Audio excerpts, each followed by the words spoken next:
Tom Clark's 6M podcast is a Boink Studios production. And now, on with the show.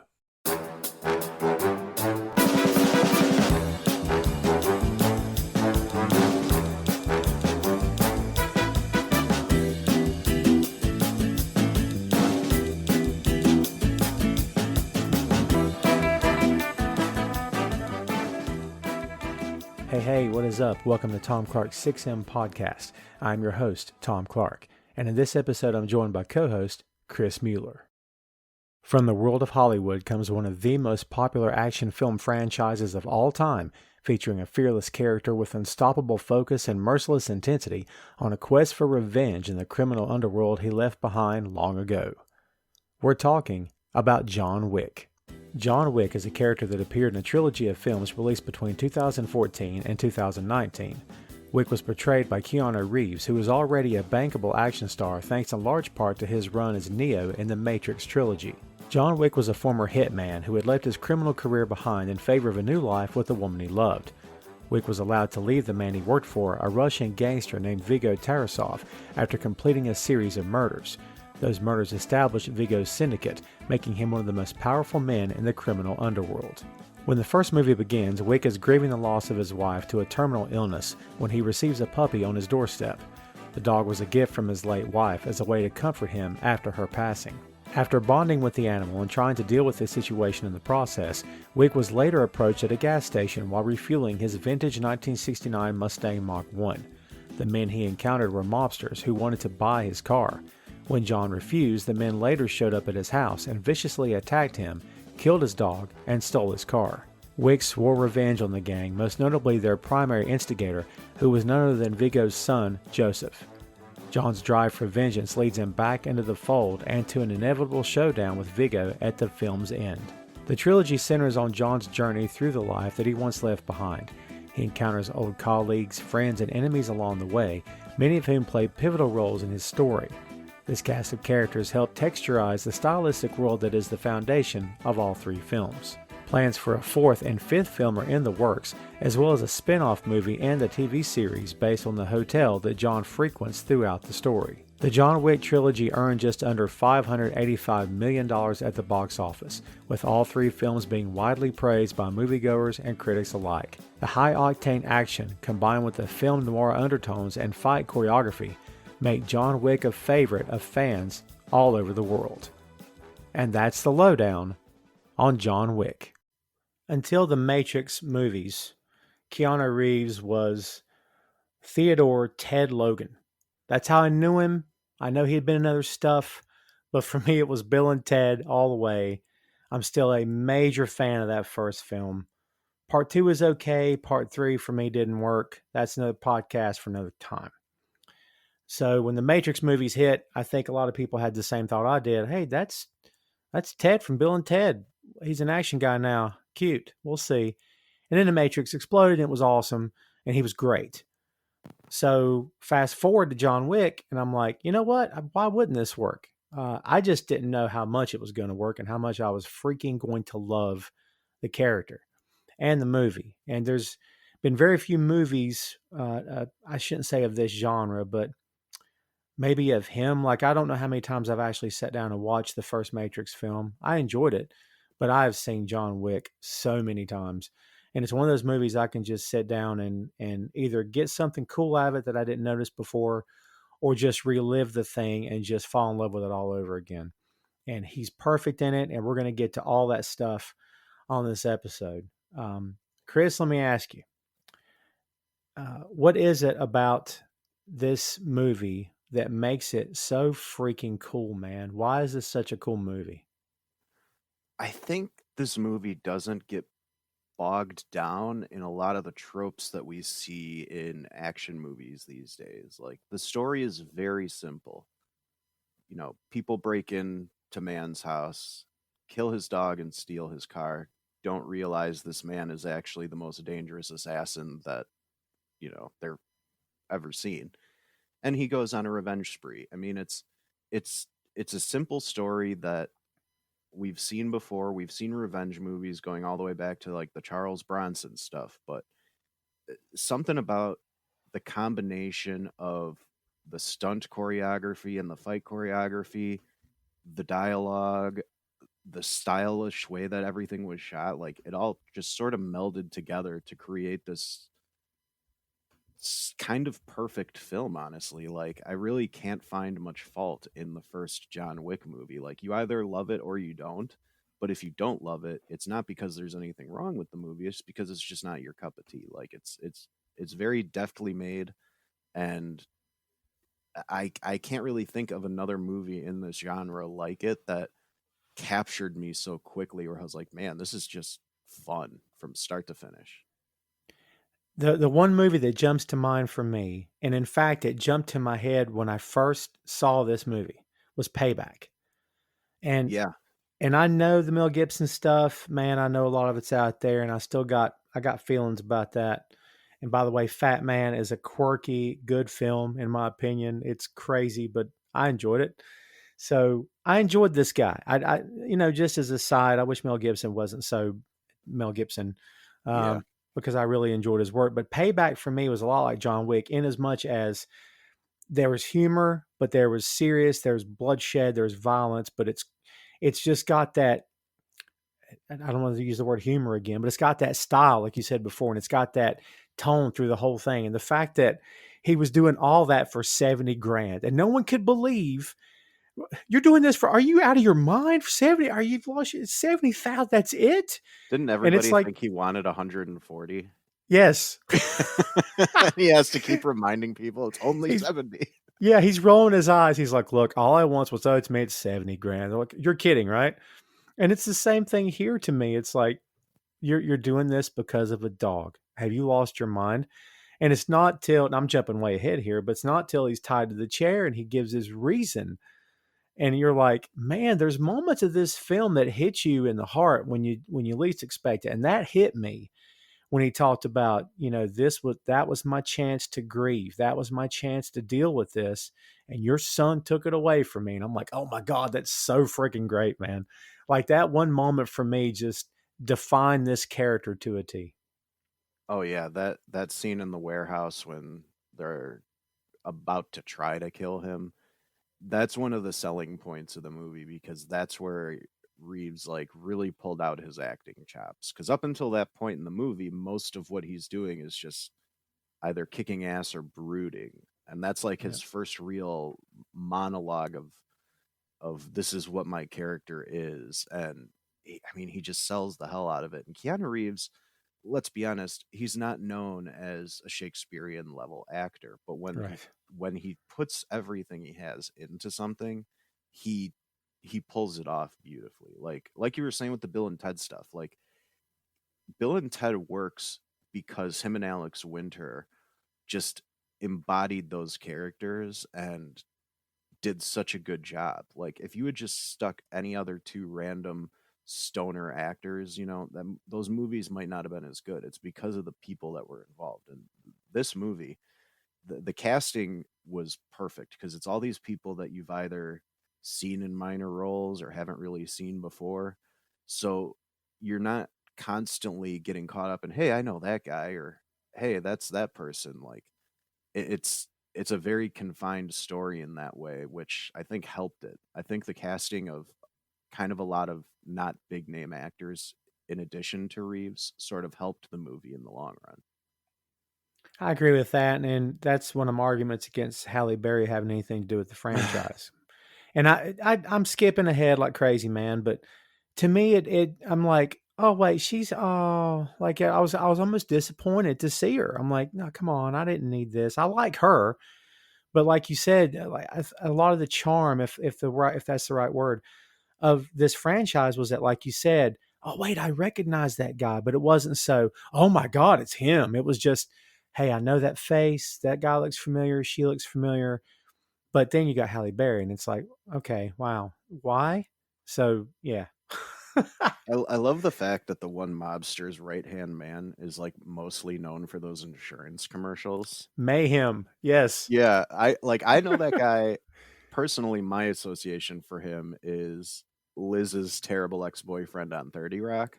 Ah, Did you watch 30 Rock? I never got into it. To be fair, I've never given it a chance. I never really have. It's aged a little bit, but I would say it is definitely worth going back to watch just for Tina Fey. Alec Baldwin's really good. Jane Krakowski should have won every freaking award for what she did on that show, but uh, I can't think of the actor's name, but he would pop in like 2, 3 times a year maybe and just be like the worst possible person you could imagine. Like he literally refers to himself as a social conservative fiscal liberal at one point. Like he's just a garbage human being and he's so funny at it. He's like a pager salesman years after nobody has ever used a pager. And seeing him in this movie as like the kind of bumbling right hand man who is just sort of there. Like I just love whenever that guy shows up in anything because he's funny. Dane Winters. That's his name. Yeah. I knew him from a couple of different things. I knew him from Rescue Me. Um, Yeah, he was in one of the cause Law and Orders too. I think it was SVU. He was in like the first 2 seasons. yeah, I think you're right. He was also in Brooklyn Nine-Nine. Yes, he was the Love Falcon. that Is that show, what they man. called him? They call that was it the Vulture or The something? Vulture. That's what it was. Yeah. I knew it was some bird of prey. He's just such a terrible person. Everyone's bro, and he's Yeah, like that's similar to his 30 Rock character. Like just imagine the worst person you could, and that's the character. yeah, yeah, it's good stuff. But yeah, man, I'm with you on that. It just to me this is more of an ensemble cast. Like you get the right people to play the right parts, and that's where you put them. And it's not about let's go see the movie because she showed up or he showed up. No, it's because it's everyone's working together. Ian McShane is a prime example of that. Who every time Ian McShane is on camera, he just chews up every bit of scenery he can because he's so freaking phenomenal. It's Oh the yeah. same thing for this movie, man. Yeah, Ian McShane has I think the only word you can really use to describe that guy is like he has a gravitas to him where Yes. every performance seems important. And I would actually say the same thing about Lance Reddick, who plays the hotel manager or concierge, whatever you want to Oh call him. yeah. Um, like his deadpan delivery of everything was perfect for that character. And then, I mean, Willem Dafoe's character, it's almost sad that he had to get taken out in the first movie because he would have been great to have around for a couple more. So Willem Dafoe is such a compelling villain, but I think it's more compelling when he turns out to be the good guy, because you look at him and you're like, oh, he's the heavy here, and it's just so typical to go that route with him. But when he turned out to save John, I was like, yes, I was so happy because I really like him, and it's so weird that I get when I watch a movie, I get sucked into the actors personally sometimes. So much so that I'm like, oh my God, it's so cool. He's a good guy. This is great. And then he gets killed, and that sucked. Yeah, but it is a trope in movies, the motivating death of a friend, and I feel like had he just been another assassin who John had to take out, the role wouldn't have been as memorable. Like Adrian Palicki, I wish her character wouldn't have been killed because I love her as an actress, and I thought she did great in this. Like she was fully up for the physical aspects of those fights. She's a very tall, muscular girl, so she's Mm-hmm. convincing in fights against guys who are just as big as her. And yeah, like I said, the casting in this movie was just spot on. And John Leguizamo, like as the guy owning the little garage, like just Great. they get these great little character actors to do these individual parts. Like him smacking the mob boss's son might be one of my favorite scenes in the whole movie.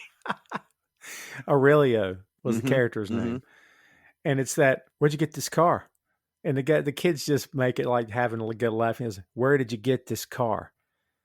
And it's like when he realizes he punches him. And of course he talks to Vigo, who is the Russian mob boss in this film. And played by Michael, what was his name? Michael Nyqvist, I think I'm pronouncing it right, who is freaking great. I wasn't familiar with him before this movie, but if you said to me, this guy's an actual Russian mob boss, I'd be like, yeah, I could see that because he's great. But he calls him up and he says, I understand you struck my son. May I ask why? And he's like, because he stole John Wick's car, and he's like, "Oh," and that's it. That's all he says, and he hangs up. Then the ball gets rolling. It's the best stuff ever, man. Yeah, him being so afraid of his own former employee just tells you all you need to know about how badass John is. Um, Michael Nyquist, I think the first thing I really remember him was from The Girl with the Dragon Tattoo. Ah, But I know he was also in one of the Mission Impossible movies. Like he's one of those guys that kind of pops up in a lot of things. And I do think he is genuinely foreign. I don't think that was a fake accent. So I think he he actually is does a lot of Swedish, I work believe. overseas too. Yeah, he's Swedish, I believe. But yeah, he was great. He definitely, I don't know how convincing he was in that final fight scene. Like Right. he never came across to me as somebody who should have been able to stand toe to toe with John, even if John was beat up a lot. But everything other than that, like he the part at the end when John's chasing them and he's just laughing while smoking a joint, like how do you not love that? You know? Because he knows it's over. He knows there's this is fun, Yeah. and yeah, Winter's character is asking for a gun, and he acts like a kid, like he's gonna give it to him, then not give it to him. Then he says something in Russian. And he's like, "Good luck." Yeah. Like, yeah, it's not going to end well for him.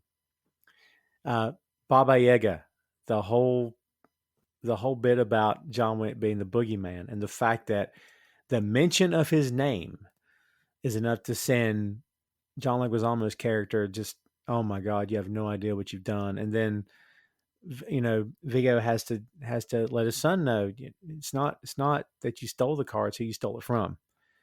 And because he knows the moment that he finds out it's John Wick's car and John Wick's dog, we're going to go to war now. Because he tells his son, um, John Wick is highly focused and there's no stopping him. What does he say to him? He says, "You'll do nothing because you can do nothing." So it's like it's over, man. Yeah. Yeah, it's the dialogue in this movie may be at sometimes cliched, but almost to its benefit. Like it's one of those movies where you expect some of those one-liners and they're delivered so well. But I also think that there is some genuinely interesting dialogue. Like the scene when John is about to go into the nightclub and he just has like a quick little conversation with Kevin Nash's character who's standing at the door. Like it just adds these tiny little character details like, oh, so this guy knows John too. They obviously go back a little while because John recognizes that this dude's lost weight. Like Right. everyone in this world somehow knows and has some level of respect for this guy's talent. It's yeah, the way that they built the world without revealing too much about it in this movie was very intriguing. And that's why I was happy that it did get sequels. Even if the two didn't measure up to the first one quite as much, I do enjoy the world building that they've been doing in this series. It's created quite a fascinating scenario. It is. It's like a very stylistic film noir sort of underworld kind of vibe um, through the whole first movie. And you're right; they've extended it to the sequels. And a quick footnote to the Kevin Nash thing: I had forgotten he was in this until I rewatched it again. It's been a while since I've seen this movie. I'll never for the life of me understand why Kevin Nash is not a regular star in Hollywood. He has I don't know about you, but maybe it's just because I know him from the business. But when I see him on camera, I'm like, God, man, he just looks like I don't know, like he fits. It's just the weirdest thing. I can't say that about every wrestler I've ever seen on camera, but when I see Nash, I'm like, my God, this guy should be. When I say star, I don't know if I'm talking, Stallone here, but a star in terms of there's that guy from John Wick, or there's that guy from the Marvel film. Like you should be able to know him, not just as I'm a wrestling fan. I know that's Kevin Nash. Yeah, I mean, his size alone obviously makes him somebody that looks good on screen in an action movie or any of those kind of roles. But I have always felt like he actually has good delivery in these movies that he appears in. Now, granted, I never saw the Magic Mike stuff that he was in, No, me neither. so I can't speak to how good or bad he was in that. But like he was in all of 2 minutes of the movie Grandma's Boy at the very beginning. Do you remember that movie? Right. He was like one of the Barely. I know. movers. Oh, that's right. That's He right. gets Yeah. hired to like move a guy, and it's like he only has like 2 lines, but he's got great comic sensibilities in the little scene that he's in. But I almost like that his career isn't massive because I love being able to tell people for the first time that, oh yeah, Kevin Nash is actually the guy in the Super Shredder costume at the end of Teenage Mutant Ninja Turtles too. That's right. It's one of my favorite random facts about any pro wrestler. Dude, I totally forgotten that as well. I mean, the two biggies for him, I would guess to this day, is a Thomas Jane's Punisher film, and of course, Adam Sandler's The Longest Yard, which he was great in. Oh, I I forgot mean, about that. That was, yeah, he man, was funny in that. There was a bunch of pro wrestlers in that, right? It was him, Austin. That's right. Goldberg, Goldberg. That's right.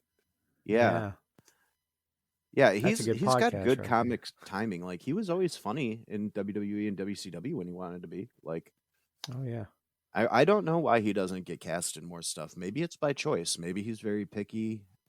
Then again, he is making a weird pandemic movie right now that sounds kind of iffy. right.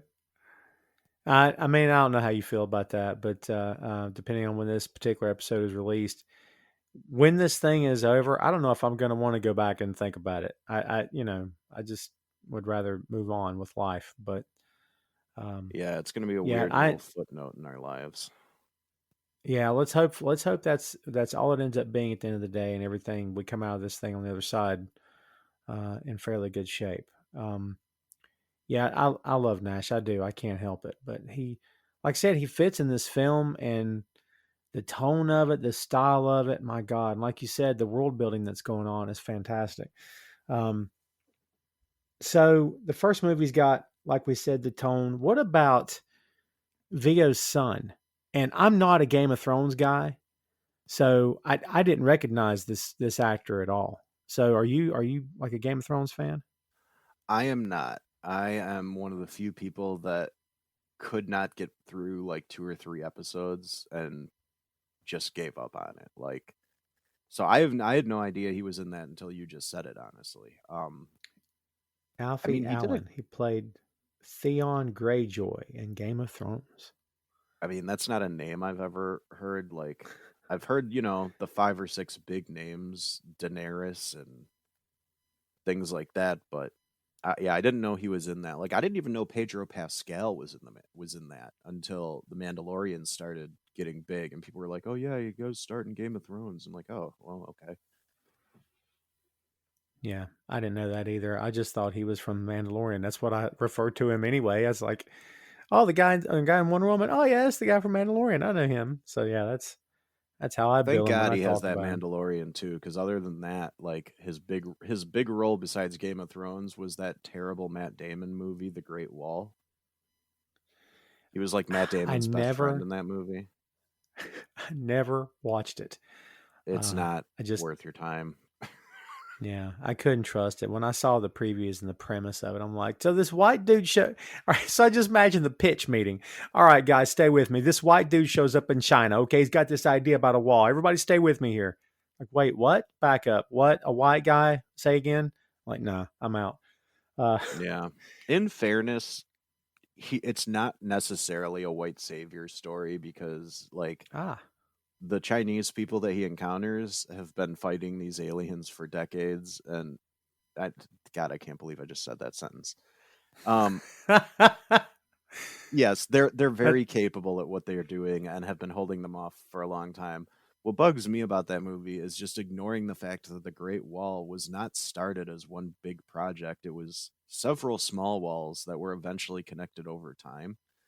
They're right, treating it as if it was built at once for a specific purpose. And it's like, well, I mean, adding aliens into history is one thing, but like now you're just making it seem like this isn't even the same Great Wall of China. And I don't know. It's just a weird, problematic movie from start to finish. But ironically enough, Pedro Pascal is enjoyable in it. Well, hey, why let a little thing like historical fact get in the way of good old fashioned science fiction Right? storytelling? So, we talked about Adrian Palicki as Perkins, and you talked about she's tall and she's strong and she's very striking. She's also Wonder Woman. Did you catch that 2011 TV pilot where she was Wonder Woman? I didn't see it at the time, but I have since seen it, and wow. I mean, I don't know what other reaction to have to it other than wow. But Pedro was in that too. Oh, that's crazy. Yeah, there you go. He was like her love Uh, interest. oh, wow. Small world, man. It's so funny how some of these properties circle back around and you end up talking about him years later. I don't know that I ever caught it. When I saw the publicity photos from the film, and I'm like, oh, she's in pants. Well, that's a way to go, I guess. Um, and then I think later they actually put her in I don't want to say the skirt, but the traditional Wonder Woman battle gear, I guess. And it just wasn't. I don't know. I mean, as evidence of the fact that the show didn't get picked up by anybody, supposedly. So I don't think anybody even had Oof. any interest in it. It's available somewhere, YouTube or Daily Motion, one of those places. I mean, this was like just at the beginning of when superhero movies were starting to get taken seriously and get big budgets. Like the MCU was still in its infancy, so you could tell the budget for this thing was rock bottom. That Wonder Woman show Yeah, was just it was rough. yeah. I mean, again, costuming to me says a lot. When I start seeing costuming pics, I'm like, ooh. Um, but to be honest, when I first saw X-Men photos, first of all, I'm a comic guy anyway, and I was like, well, first of all, it's the X-Men. I was beyond excited, but then I was like, black leather, okay? Screw it. I'll get over it. And then you see the movie and it works and it all fits and it's fine. But like the photos in the beginning, it's like they all look like they're wearing motorcycle leathers. What am I looking at? But again, it worked. It made sense in the film. So I try not to lend too much credence to the photos, depending on what it is. But when I saw Wonder Woman in pants, I said, yeah, I don't know about this. I mean, Wonder Woman Um, in pants can work. It's been done in the comics a lot, and a lot of the sure. cartoons have done it. It's just the costume they gave her looked like a Wonder Woman burlesque costume, not a Wonder Woman Right. actual outfit. It's the only way I can really think of to explain it. But yeah, she's really good. And I'm like you, I hate that she was killed in the first movie. Yeah, I mean, it Um, was a cool dude, scene going though. back to it's very cool because he says your privileges to the Continental have been revoked by your own hand have been revoked. Yeah, and then you see the So four dudes yeah, come out and get her from different sides, and it's like, wow, the Winston's pretty powerful. yeah, just no questions asked, and like there's no sort of retaliation on from any side at all because the understanding between like this stylistic underworld that we're talking about. Um, the whole understanding is that you do not conduct business on the grounds of the Continental. It's like a neutral. It's like Switzerland, man. It's like neutral territory. And then we know that John does that. Part two, I think it is. Mm-hmm. Yeah. So and he violates the code, and it that's it's game over from that point on. He's a wanted man. Going back for a second to how his reputation precedes him, as a pro wrestling guy, I've always wanted to see that be carried out in a storyline. And I can't believe it's not been done yet. This idea of, wait a minute, who did you say was going to be here next week? And then it's like maybe you have a roster that's not familiar with them, and then like the veterans would know. And I don't know who you could do that with. It'd have to be the right person. But just the idea of, oh my God, you said what to him, or you did what to him? Are you kidding? But it's just that thing of like you're building up the mythos of John Wick as like we said before, of his past, of what he's done before. And Vigo was talking about um, what he did to get out of the mob to begin with, to get out of this criminal underworld. Man, he gave him a task that was impossible because he wanted to go get married to this girl, to Helen. And dude, like basically gave Vigo his entire criminal empire And I can't imagine. Did they ever give a number of how many people he killed in one night? I don't think so. The only reference I ever heard was like he killed 3 people with a pencil, and we sort Right. of see proof that he can do that in the next movie when he kills 2 or 3 guys with a pencil. But I don't know if they ever specifically say, like, I know he kills a bunch of people, but I don't think they ever pinpointed a number. Even in the second movie, where that's like another big plot point, is the villain of the second movie in some way helped him accomplish that. They're never really clear on what he did, but Mhm. it's interesting to hear that John technically didn't do it all alone. Like, and now we start to learn that maybe some of the facade was built up, but he's still technically the most badass guy in the world. Yeah, I love that, man. That's such good stuff, and I think it's a lot of the charm of the movie. Like, I think it's what sets the first film apart from your typical action movie. Of course, the main character is going to be cool, even if he is an assassin, and it's the leading man. So obviously, he's not going to be playing a chump. Um, but the fact that they added that to this, from the second you hear again Leguizamo say, "This is John Wick's car," and you see Viggo's reaction, it becomes okay. The stakes just got raised, man, and they push forward through the whole film on the back of that. And uh, I'm not, and I told you before we started recording it here today, man. I'm not big on part three. I'm okay with part two. I kind of feel like maybe John Wick should have been, and the words standalone movie really don't exist anymore in this day and age. But I think part one could have begin and ended the way it did, and it would have been fine. Yeah, I mean, I personally like all 3 of them to different degrees, but Hmm. I do agree that had they ended the first one, it would have just gone down as like this kind of special little gem of an action movie that exists outside of all these big franchises. But I mean, it seems like the plan is to do 5 of these movies, a spin-off TV show, and a spin-off movie now.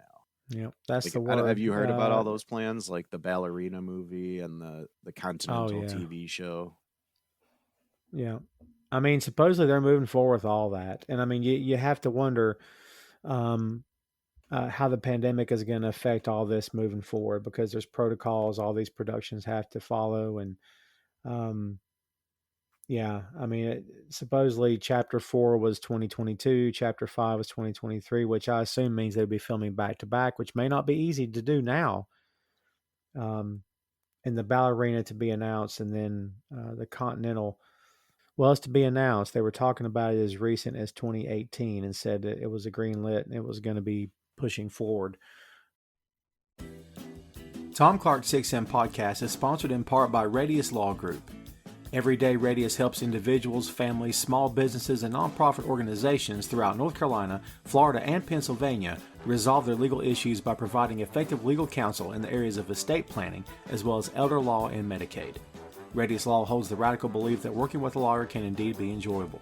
So give them a call at 1-800-519-5667 for more information and tell them that Tom Clark's 6M podcast sent you. Keanu's I think he's in a great spot because he didn't seem to age in the 5-6 years it took place to film all 3 of these movies. He seems to be the same. Like, it's totally believable that these 3 movies take place within a month or 2 of each other. Like, you can't really tell that he's gotten older at all. So No, that'll and they do a probably good help them job. moving forward. They do a great job choreographing the fight scenes to be not unbelievable. Like, you think back to the Matrix and it's all very kung fu inspired. I mean, they had Yen Wu Ping doing the action choreography, who's like the fight choreography god of China. And this Mhm. movie, you have a much different style. Like, John's a little older, and they acknowledge that in this movie. He's retired. So he's not going to be, flipping around and throwing kicks. He's doing everything with a purpose. It's a lot of judo throws, it's a lot of quick strikes to the neck and the knee. Like, I really felt the action choreography in this was spot on for what it should have been, because if it had been totally unrealistic as to what Keanu Reeves would be capable of physically at this point in his life, it wouldn't have worked. But they did a great job making it look like, yes, this 55-year-old man can kick everybody's ass because he's that good at what he does. And he's there's footage of him online, and I'm sure it's probably on behind the scenes features on DVD versions of this movie also, um, maybe even digitally. And I can't even swear that I've even checked out the digital features of the first John Wick, which is a weird thing to say, but I don't think I ever have. But there's footage available where he's training on like this course, and man, You're talking about the like gun course, there's right? I've seen yes. it. Yes. Wow. Like that's not in the film. That's not shot for the sake of a movie scene. That's him training. And you're like, holy God, he's freaking, you would swear he's an honest to God, real life soldier in just that clip, man. It's crazy. I believe that course was a SWAT training course. So that's why he was like very Wow. specifically going back and forth between pistol and shotgun, because that is how SWAT is trained. Right. And yeah, like just and the accuracy he had was impressive. Like he was hitting every shot. You could actually see the impacts. So he's dedicated to his craft. Keanu Reeves, for all the shit people give him about, oh, he's kind of bland in some of the movies, like he does fully throw himself into what he's doing. I've often said he's Randy Orton's favorite actor because, you know, I see a lot of similarities there. Not to bag on Randy here, kids, but uh, no, you're right though. I don't think he gets enough credit. I thought he was perfectly fine as Constantine. I thought he was miscast because Constantine should be a blonde-haired British guy with a brown trench coat as he was portrayed on Legends of Tomorrow. I thought he was perfect. Um, Yes, he was but I great on thought, Legends Tomorrow. yeah, yeah, so good. And it's like right off the comic book page, man, perfect. Yeah, Matt Ryan, Um, that's the actor who plays him, right? yes, Yeah, he yes, I was think so. it's like he was born to play Constantine, and the fact that the NBC show Constantine with him got canceled so quickly really disappointed me, because I enjoyed Yeah, it. it's a I thought they shame. did a good job with the mystical stuff on that. And now they're supposedly going to move forward and recast it again. I'm like, you got right. He's right there. Why? What are you going to do? What are you Wait, for doing? like a Like, movie or something, are they recasting? yes, I believe it's a movie. I think they're. I Uh, don't think it's Reeves this time, and it's not Ryan. So they're gonna go do all this again. So I yeah, mean, I have no problem with recasting when it's like been a long time, but like, I mean, he's right there. Just use him. yeah, just use him. Exactly right. It would literally, Uh, it could not possibly hurt the franchise to use the guy who's already been established as the best version of Constantine. Like, how would that hurt them at all? right. Well, to be fair, I've been saying that for years about the DC properties. Like you've got Grant Gustin is the best Flash of all time. He's right there. No disrespect to John Wesley Shipp. I love John, but Grant Gustin is awesome. But nah, we're not going to do that. We're going to go this other route. And I'm like, okay, why? But Ezra Miller, all right, cool. He's quirky, he's a nerd, and he's kind of dumb. And okay, he's acting like he's 19. I don't get it. I don't know, man. But call that wishful thinking on my part that you could just stick with what's working already. Why change it? Yeah. I mean, the DC TV shows, like, I get Warner Brothers wanting to keep casting separate between the Arrowverse stuff and the movies, but considering that they just established in the multiverse crossover that the movies are part of the multiverse, and we saw Ezra Miller interact with Grant Gustin, like, just bring some of those people in, man. Like, if you're gonna do a Green Arrow, why not use Stephen Amell? Yeah, exactly right. I don't get it. Doesn't make any sense to me either. I will say, not to go Um, off on too much of a tangent, have you watched Superman and Lois? it's fantastic. I think Tyler Hoechlin is perfect as Superman. Oh, he's so good. Like, and Um, I'm not a Henry Cavill hater. I don't like what Zack no, Snyder did with Superman. I think Henry Cavill could no. be a great Superman if he was given better material. But Tyler Hoechlin, it's like he picked all of the best parts of Christopher Reeve and George Reeve and God, the Tom Welling from Smallville, and sort of just rolled them all Yes. into one character. And it's like it's almost feels like the most complete version of the character, and we've only gotten him for 2 hours. And they, not just they, but he, have managed to take the one character that is so completely unrelatable in all of comics. And it's ironic enough, he's really the first. There was a handful of others before him, but no one got over like Superman did in the very beginning. So you could say he's the gatekeeper, he's the first. But he was also the most unrelatable of all of them because no one, I mean, you can even relate to the Punisher. If you've ever lost somebody, you can relate to the Punisher, especially to crime. Mm-hmm. Batman, same way. Who can relate to the freaking alien who's near perfect and has one weakness and it's rare to find on this planet. But man, they found a way and he is great. And I never thought I'd care about the character as much as I care about it right now. So hats off to them because they're doing great stuff over there. Agreed. I'm watching part 2 again of John Wick right now, and I'm seeing Common. Uh, Talk about another guy that doesn't age. Common seems to look the same now as it did 25 years ago. I don't know how he did it. I know. I love Common, man. I used to listen to Common's music when I was in high school, and like I love that he's transitioned into acting, and I liked him in this movie, and I was really kind of upset that he didn't show up in 3. I was like, come on, he didn't die, just bring him back. Right. Yeah, why not? The fight, like, we were talking about the fight scenes earlier, man.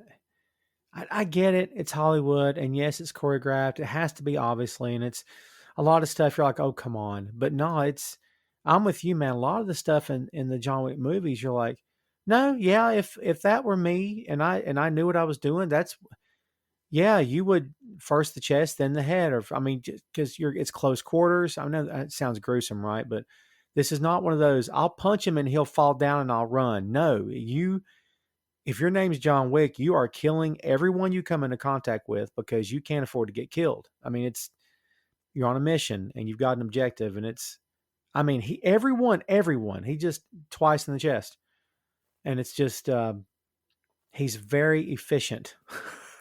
Yeah, they really did a great job with the choreography in this. I think the guy who's the director and pretty much the action choreographer, he was Reeves' stunt double in The Matrix, wasn't he?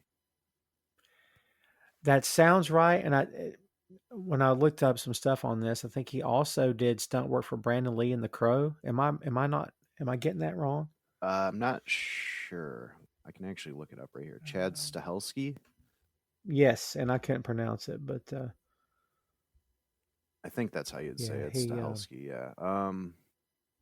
Yep, he started out as a stuntman, worked on Buffy the Vampire Slayer. Yeah. I mean, Yep, man. he also doubled for Brandon Lee after Lee's accident on The Crow. So he essentially replaced Brandon in the film in the scenes that still need to be shot. Man, that's enough of a thing to carry with you the rest of your life. And like, talk about a dinner conversation. If you never worked in Hollywood again, you could say, "Yeah, I finished up for Brandon." And be like, "Oh my God, tell me about it." You know what I mean? Yeah.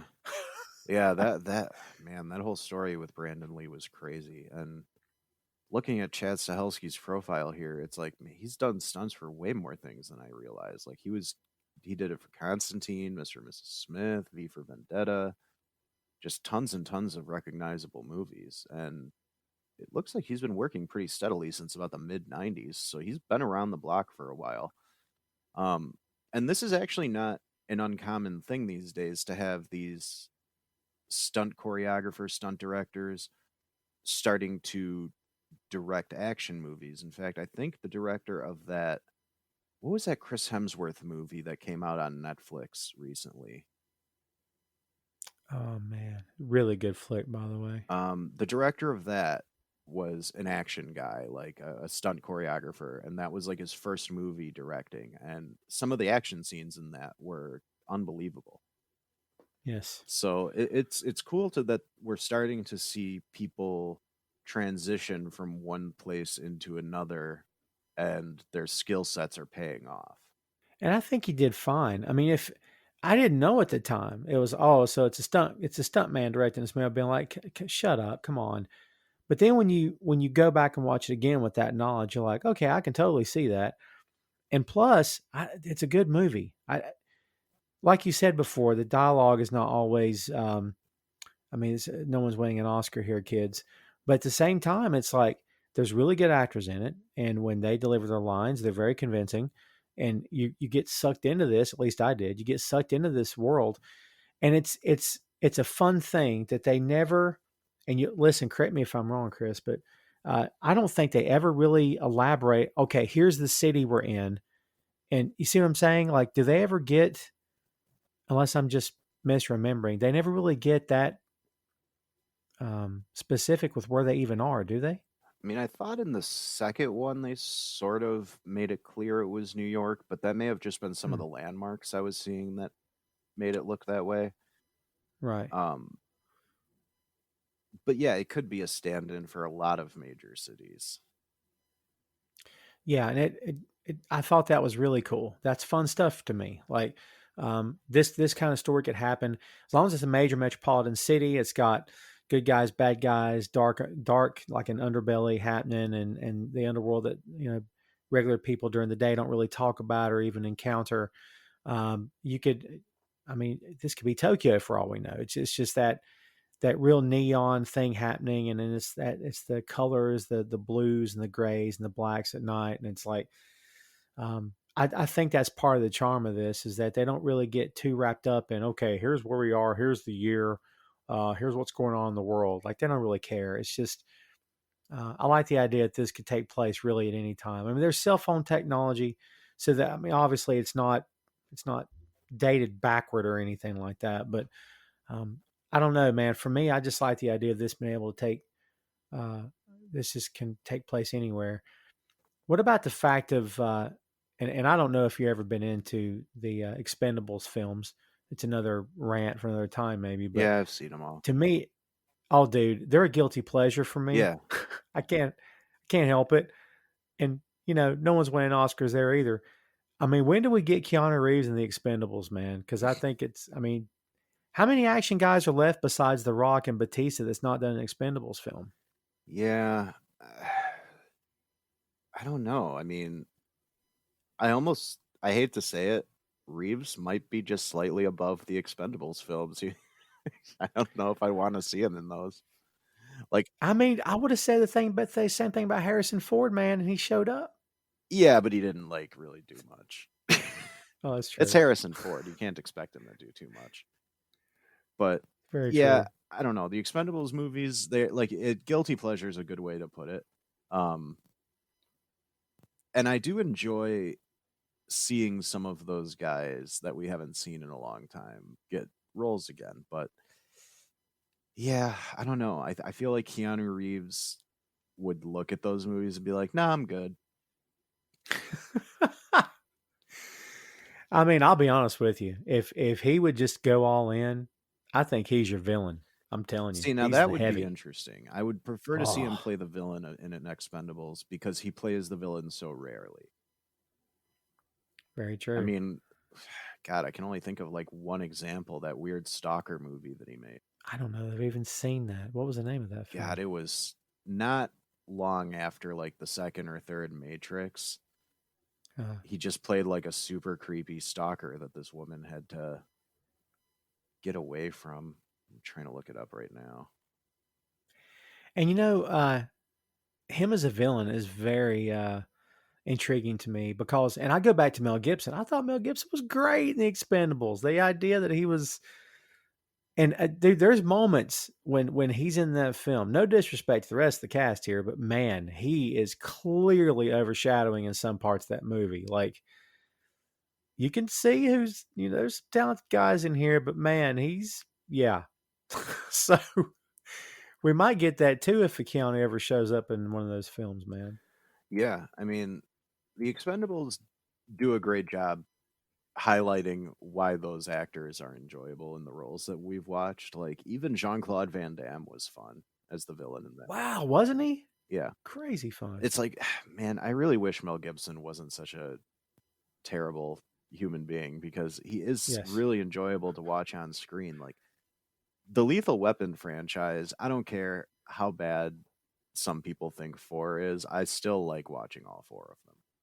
I mean, they work as four films watched in sequence. They work, and they stayed true to the characters to the very end. Yeah, 100%. And Yeah, it ties in. I think that's really all you can ask of for a franchise is, look, man, there's such a thing as okay, there's this guy and like so you got John Wayne. You got to stay true to who John Wayne is as an actor and what he can do on the screen, play to his strengths and stuff. But if you had John Wayne in a series of films where he's playing the same character, and this is true of any franchise, if he's exactly the same in the first movie and in the fifth movie, you've probably done something wrong because no one wants a static character. Those guys are boring. I mean, it doesn't mean that they do a 180, but they have to, during the course of telling the story, they got to change, they got to evolve. Things happen, it changes their viewpoints, it changes how they look at life, who their friends are, what they're doing with themselves. I mean, yeah, I think the Lethal Weapon films do a great job of putting all that together. Do you think that the three John Wick movies have done a great job of putting that together for this character? I think it's definitely a different scenario because these movies all take place in a very small time frame. You're talking about what, a month or two between the first movie and the third movie. Yeah, something like that. So, I mean, he can't change too much, but we do sort of see him go from depressed, grieving husband to like, I still want to live pretty quickly in that first movie. And then in the second and third movie, we're seeing more of the desperation to fulfill that goal of staying alive. Like in the beginning of the first movie, you get the impression that he would be perfectly happy taking a bullet to the head and being with his wife again. And Mm-hmm. now by the end of the third movie, he's literally cut off a finger to ensure that he continues living. Like they do progress the character in subtle ways that I think work to the benefit of the movies. Yeah. The first one is just so good, and I'm watching part two right now, and um, it does fit. I mean, everything looks like it fits. The idea, like you said before, that he is now self preservation is kicking in. He does want to live. He does want to keep going. Um, Again, man, back to the tone and the style of this, and how it's sort of another world. It's so funny how we never really get like a beat cop and like a regular cop just happens to fall into all this. Like it's even the cops are. We see Jimmy in part one, who's like, it's such an odd thing. First of all, why is he Jimmy? Why isn't he Ray or Bill? But it's Jimmy, like he's a kid with an all day sucker. It's so weird. But he just looks over his shoulder and he sees bodies laying there. He's like, "You working again, John?" He's like, "No, I'm just cleaning some things up." And they're like, "All right, well, take care." And he just leaves. You're like, "Well, this cop knows what's up." It's just so weird how the whole franchise seems to happen in its own little world and it's unaffected by anything outside of it.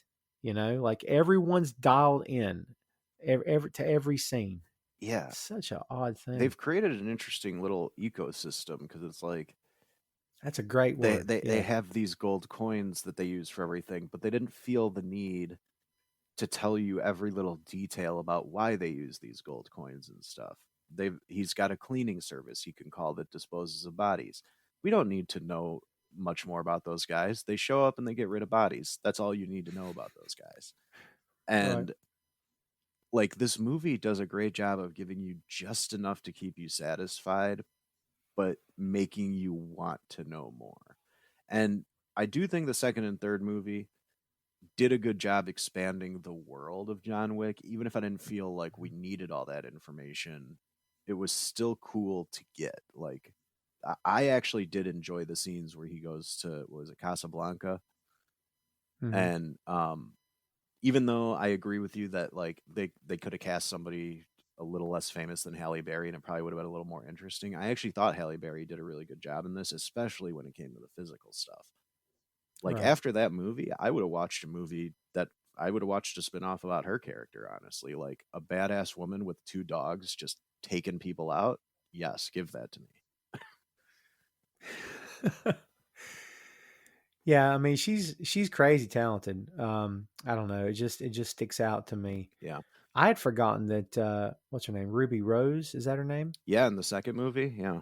Yeah, I totally forgot about her being in this. See, again, my worlds are connecting, man. You got Batman and you got Batgirl and it's John Wick and it's man.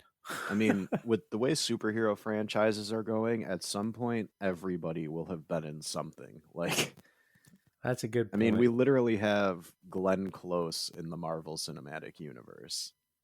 That is enough to tell me that anyone can show up in these comic book properties now. And she was great too. Yeah. Uh, And I love that she did it just because her grandkids wanted her to. Like, she got offered the role and didn't really think anything of it. And one of her grandkids was like, no, you have to take this.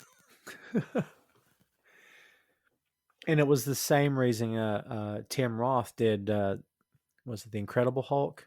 Oh, God. I want them to bring Tim Roth back so bad. Oh man. Well, the only reason he did it was because his kids were young at the time, and he's like, all the movies I ever do, the F word, and I'm a killer, and it's crap. I can't show my kids. And like, I'm gonna do a Hulk film, so I'm happy to show it to them. I thought that's the coolest thing ever, man. Yeah, I love Tim Roth. I actually really liked that show he had, Lie to Me, where he was like a private investigator who was a specialist in telling whether people were lying or not by body language.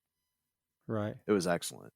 Yeah, I would love to see him brought back into the MCU. And I did actually hear rumors that he's rumored for the She Hulk TV show. Ooh, that's interesting. Or at least the character of Abomination is going to be involved in some way. Whether or not it's still Roth, I don't know. But I'd love to see Tim Roth brought back because he's just so good in everything. I mean, if Banner can change back and forth, who's to say that he couldn't change as well? Right, exactly. Or they could just write it as simply as Banner figured out how to change him back. Oh, I mean, even they've better. already established that he's pretty freaking smart with this stuff. He turned himself into Professor Hulk, so why not Right. have him try to redeem that character? Like, I would actually like to see a redemption arc for that character because he didn't start as a villain. He starts as a very honorable man in the military, and then he sort of becomes obsessed with the character of the Hulk and being able to beat him. But I never really felt like he was just straight up evil. And you almost get the impression that the serum actually changes his personality more than anything else. So I think it would be Yeah, I cool agree to with that. actually have him get a little bit of a redemption arc. And maybe Banner's MO for changing him back has nothing to do with the guy, but just the fact that we can't have this abomination thing running around. Yeah, I mean, Shield's in shambles. Obviously, Sword is. I mean, you've been watching WandaVision.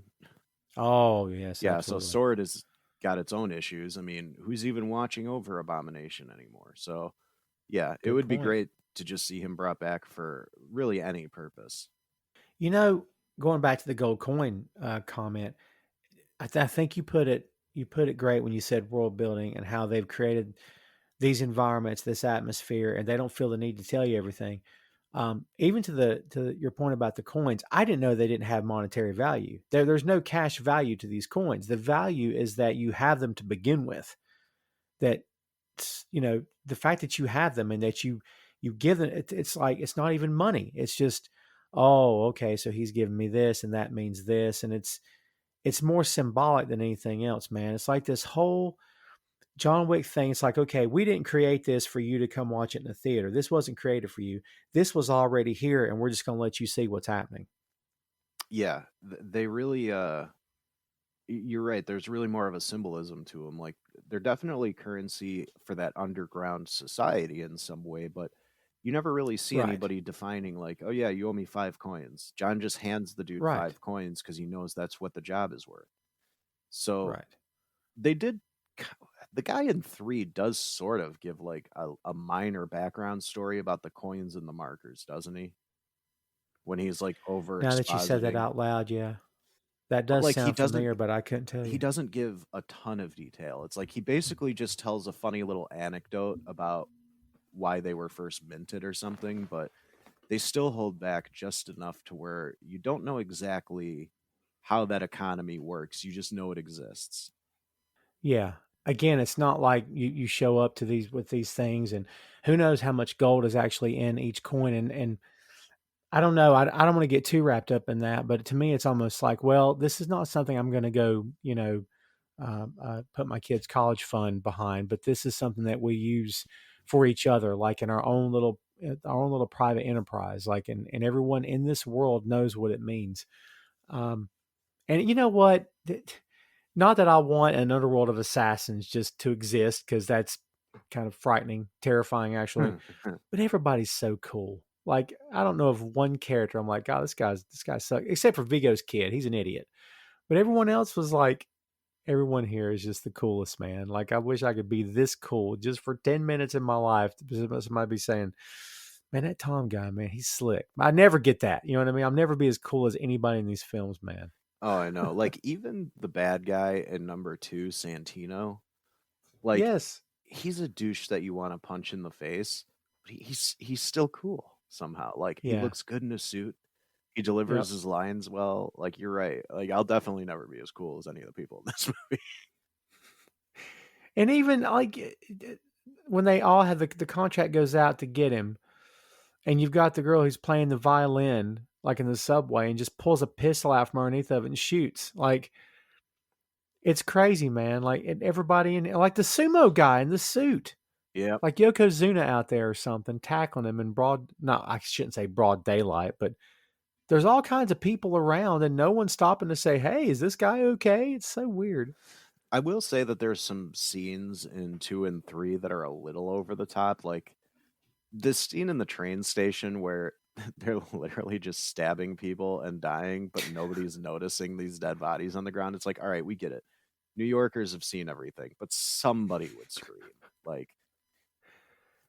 I'm not saying I Yeah. want complete realism in these movies because that's not fun, but I Right. do feel like the first movie never quite got to that point of being ridiculous, and 2 and 3 did sort of skirt that line at times.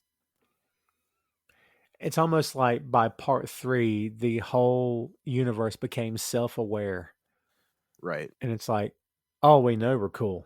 We know we're stylistic. We know this is we know how awesome this is. But And that's where you lose me. Like, the charm of it is you're not breaking the fourth wall. You're not, like, it works for Deadpool. It's perfect for Deadpool. oh sure. But for John Wick, it's like, no, this is how we exist, and it works because uh, this is how we exist, and everyone functions and relates in a certain way and speaks to each other professionally or in a nuance is huge in the dialogue in the first movie. Mm-hmm. Like, they don't have to say, hey, I need someone to come up and I got like, what did he say, uninvited guest. He didn't say there's some girl trying to kill me, I'm bleeding up here. He doesn't have to say any of that. They know exactly what he's talking about. So Yeah. They just did such a good job making these movies like intriguing and entertaining, and you never get bored watching them. Like even the third movie, even though I would say the third is probably the weakest of the three, and that's not saying much because all three are enjoyable, but I right. think Mark Dacascos is the reason the third one works. Because he's like such a big fan of John Wick, but wants to be Right. the guy to kill him too. And the scene in that movie that completely sold it for me was when John first gets back after like they've been chasing each other and fighting, and John gets back to the Continental, and then he's waiting to talk to Winston or the adjudicator or whoever he's there to see. And he sits on the couch and Mark Dacascos just sits directly next to him. And like you can tell he's trying not to fanboy out, and then he just does. And it's just his delivery of those lines was so funny. He's like, "Is that the dog?" Like it's just he's all of us in that moment. Like he's just so happy to be around John Wick, even though he's there to kill him. Yeah, like, even the dogs become legendary. Like, he's such a legend. And now his legend has grown because, like, when stories of what happened in the first movie get out, it's like, wait, he took down Vigo and who else? What do you mean he took down all of them? Are you serious? Like, yeah, wow. Yeah, I actually kind of wish that that would have been addressed more in the next movie, like the power vacuum that was created by him taking out Vigo's entire empire. All you really Right. see is like, was it Vigo's brother or cousin or whatever that he takes out all of his guys and then has a quick little powwow with him and kind of makes peace. Yeah. Like there really wasn't a whole lot of address, but maybe that's part of the point. Maybe the point is that they're like, things run so smoothly in this world that Vigo disappearing really didn't matter. Somebody else just took his place.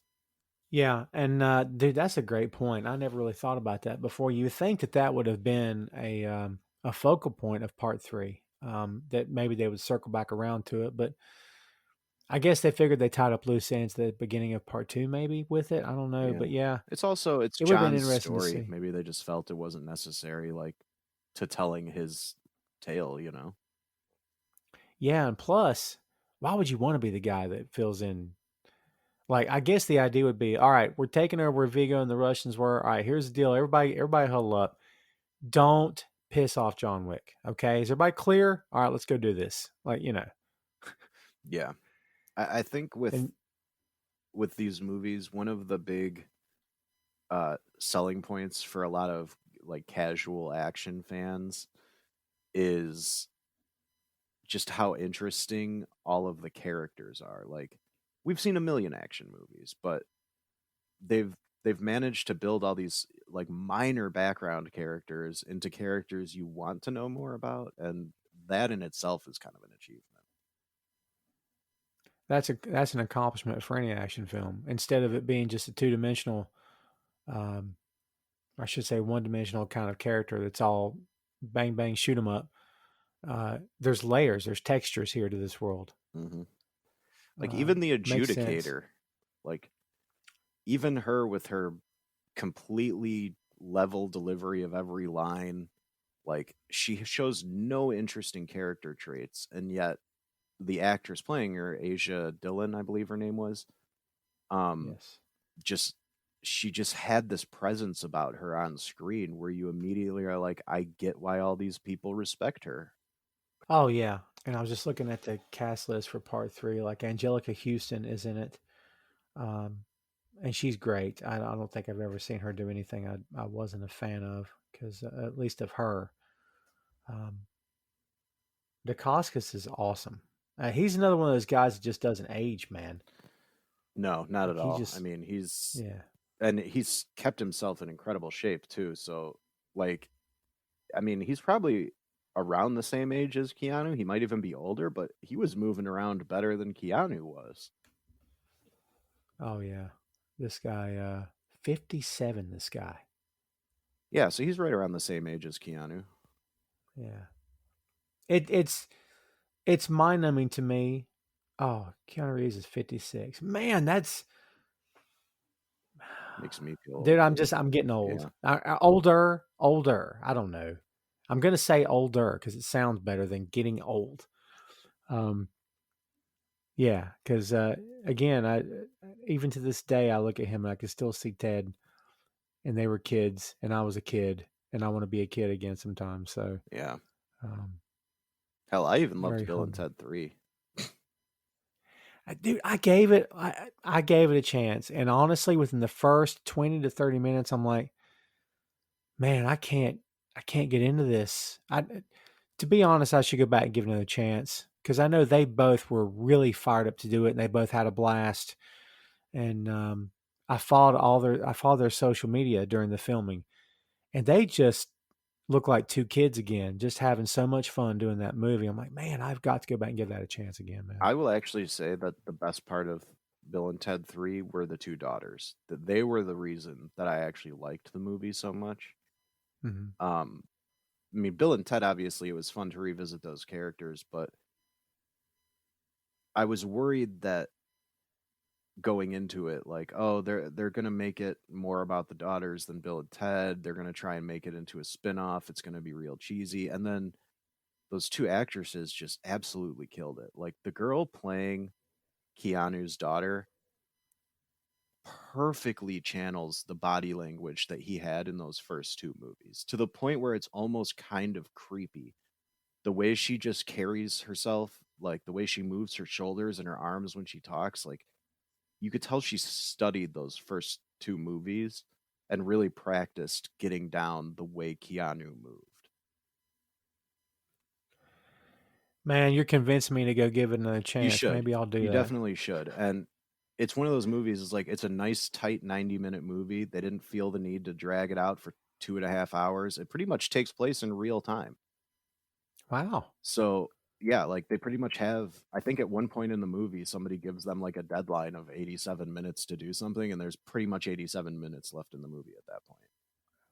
That's cool. Yeah, I so don't know if I've seen it that often. It's like 24 where everything's in real time. yeah, it was great. I definitely recommend giving it a shot. And I could see how the first 20 minutes wouldn't have sold you, but stick around longer because once and Death steals the show again.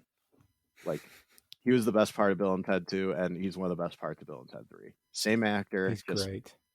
he's brilliant. Yeah, he's great.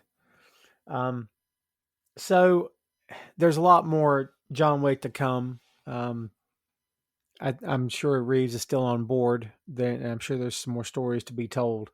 I'm interested to see where they go with this franchise moving forward. Spin-off movie, TV show, and I think I'm in for it. I feel like I'm up for it.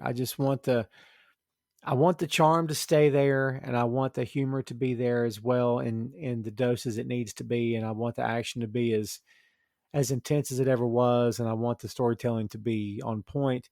But then again, we all want that from everything we love. So I'm not saying anything anybody out there has never heard before or wanted before. But yeah, I want to see this thing continue. So here on the 6M, we always get the last word on a topic. So Chris, I'll ask you if you can sum it up, if you can, what's your last word on John Wick? Just that this movie, like the first movie in particular, just it came out of nowhere and pretty much won everybody over that I knew who saw it. Like this movie got popular by word of mouth because it certainly wasn't marketed as $100 million action epic. I think the budget for this movie was like 60 million. So yeah, I really am happy to see Keanu having yet another career resurgence. It seems like he kind of goes away for a little while and then comes back every 10 years or so. I love it, and I'm along for the ride at this point. Even if 4 and 5 get way too bogged down in all the world building, I'll still watch them and enjoy them as long as the action scenes are good and the dialogue stays nice and crisp. Yeah, I'm with you. And dude, there's some actors that I want to see have hits because I like them on a personal level and I want to see them be successful. And the way this guy's carried himself throughout his whole career, the way he conducts himself in the media and the press and with fans, and he just seems like he's so down to earth and so humble and a good guy. And for all I know, he's a raving lunatic behind the scenes, and the guy's got a crazy coke habit and I've heard shoots TVs I've like heard Elvis. nothing I but don't nice know. things about this guy from the few Same here. people that I know. Same here. And yeah, and because of all that, I think he's earned it. And I know he works hard for everything he's ever gotten. So for those reasons, I'd love to see this character continue. And like Chris said, I agree. I'm along for the ride, and I'm anxious to see what happens next. And that is John Wick. Hey, thanks for listening to the show. Check out our social media on Twitter, Facebook, and Instagram at 6M Podcast. We'll see you next time.